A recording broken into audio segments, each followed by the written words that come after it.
Reflections on the world. There is a deep-seated evil in this world. It is easy to see. At least the symptoms of it can be easily seen. I saw it even as an atheist youth. But we all seem to focus on different symptoms and trace the issue back to different roots. Even so, we appear to all understand the source of evil. We identify the root as a sense of entitlements. But some of us are more concerned with some entitlements more than others. Atheists fume at the idea of a church that does not pay taxes. The poor are incensed at the tax breaks the rich receive. The rich are irked by the amount of money otherwise unproductive persons get. Most people think they are entitled to a job, free speech, healthcare, shelter, food, and so on. Even as we rail about the entitlements others get, we fight tooth and nail to retain and add to the entitlements we receive. People grow up thinking they are entitled. It comes with being a child and dependent on one's parents and other adults. For most of us, this sense of inherent worth never goes away. But in more somber moments, many of us mull over where does this sense of entitlement come from and can it be substantiated? The entitled seem able to write reams and reams about how life did not give them what they deserve, and therefore, about what they are owed. People can get quite articulate defending their sense of entitlement. But what other people who feel less entitled hear is that someone exists to service them. If X is owed a job, then Y must give X a job regardless of any extenuating circumstances. It does not matter what the entitlement is, it must come from somewhere, and if X gets the benefit, someone else loses out. If someone disrespects women, they think women owe them something they are not getting. Unfulfilled entitlements can make many people quite angry. They do not like being denied what they think is due them. This idea of karma, in which X is born with benefits, and Y with debt, is the root of all evil. But women who permit a man to disrespect her, to some degree play into this narrative. But the mistake you make is going from you do not deserve mistreatment to thinking you deserve to be treated like queens, and everyone owes you this directly by treating you as queens, or indirectly, by forcing others to treat you as queens. No one deserves anything, good or bad. No one is owed anything, good or bad. We have to get paid for what we do, good or bad. Unfortunately, this is basically impossible in this world because the world itself is evil. Unless we live in a Christian community as Christians, we have no place to even start, and do I need to say, Christians owe nothing to no one and reject the idea they are obliged to anyone else. We own what we create and we claim nothing created by others, and that includes that which was created by God. Wish you the best. Much of the world thinks ownership is grounded in power. Armies can give us the basis of ownership. A license issued by a state authority can give private parties ownership. The law grants or legalizes ownership. In the end, it all comes down to men with guns authorizing ownership or the mechanisms by which ownership is granted. This is called the dual doctrine of power, and it states, might makes right and the end justifies the means. The world is convinced there is no ownership apart from power, but power and the force of arms does grant those with power the right to own, possess, and grant ownership status to others. This is the law of the jungle. If this is so, then power is what buttresses and legitimizes all law and order. Even if this is so, it tends to gloss over a couple of things. God has ultimate power, and if raw power is the ultimate test of legitimacy, there is no ultimate legitimacy because no power is absolute, but God's, and all power can be and will be tested. If power is the only possible source of legitimacy, then war is eternal and perpetual. The reliance on power creates a problem power by itself cannot solve. Power is problem that poses as a solution. The bully cannot fix things, he can only quell it, that is, make it less visible. The world has a problem that raw power cannot fix. But if we acknowledge this as a problem, we have an even larger one, because if we see violence as part of the problem, then we are obliged to look for a better solution.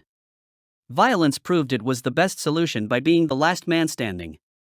Violent persons put all contenders out of commission. But if we reject violence as the solution, we need to find a better one. But if we find the better solution, how will we know it? That question is answered by reference to why we know violence does not suffice as a solution. We test the answer given to see if it works and does what is required of it. But if it fails the test partially, and only works some of the time, is it a solution? If a solution never fails the test and always works, would it not be the solution to every problem and issue mankind has? But is this even possible? The reality is we humans create all of our social problems. Social problems are not the result of natural law or natural forces. If humans create these problems, all we need to do to enjoy a respite is not stop creating social problems. Indeed, this is what the Bible does, it solves every problem known. The truths and solutions of the Bible even harden the social sciences. The narrative style of the humanities is a known problem. Scripture amalgamates the soft sciences into a single quantitative study. In so doing, an experiment to prove Scripture solves every problem is set up. The experiment does not require the participation of banks or state. It does not require money. If a solution to all social problems needed money, it would not be a solution to the problem of poverty. Every question we answer leads to another. Solutions ultimately create our reality. If we are insane, we are wrong about reality, and in our reality, problems never get solved.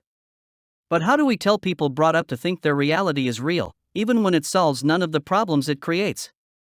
But as you know, people lie constantly and obsessively to hide the truth. People do not want their reality threatened.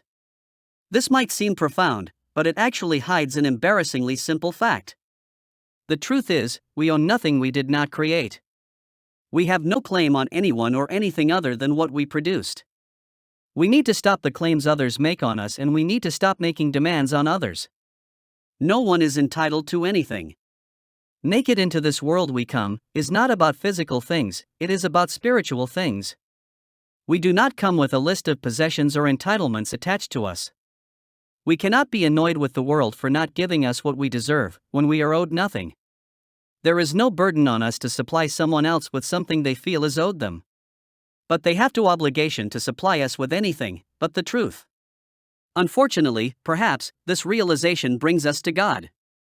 Because God created this world, not us. Even an atheist must acknowledge that. If it all popped into existence from out of nowhere, then why not grab what we want and do what we want?